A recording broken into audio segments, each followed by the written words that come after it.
Okay, so this is a little thing I found out with my Zippo where it looks like the flame hovers above the actual wick. So hopefully it does it now. Sometimes it does, sometimes it doesn't. It's just a regular silver flip top Zippo. Got a inscribed there. It's November 2010.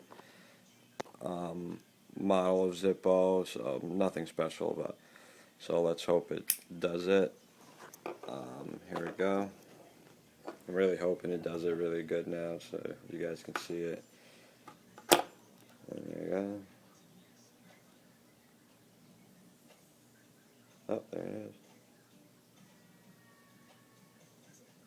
Huh?